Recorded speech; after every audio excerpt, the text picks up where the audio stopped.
Football ইতিহাসের সবচেয়ে বেশি বিশ্বকাপ জয়ী যে 5টি দেশ, আর নাম্বার 1-এ যে রয়েছে তাকে তো আপনিও চেনেন। Number 5 Uruguay. উরুগুয়ে বিশ্বকাপ জিতেছে 2বার, 1930 সালে এবং 1950 সালে। Number 4 Argentina. আর্জেন্টিনা মোট বিশ্বকাপ জিতেছে 3বার, 1958 সালে, 1986 সালে এবং সর্বশেষ 2022 সালে লিওনেল মেসির নেতৃত্বে। Number 3 Italy. ইতালি মোট বিশ্বকাপ জিতেছে 4বার। Number 2 Germany. জার্মানি মোট বিশ্বকাপ জিতেছে 4বার, 1954, 1974, 1990 এবং সর্বশেষ 2014 সালে।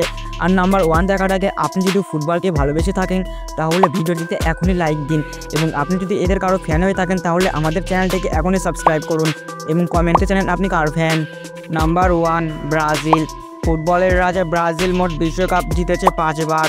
ব্রাজিলই একমাত্র দেশ যারা প্রতিটি বিশ্বকাপে অংশগ্রহণ করেছে।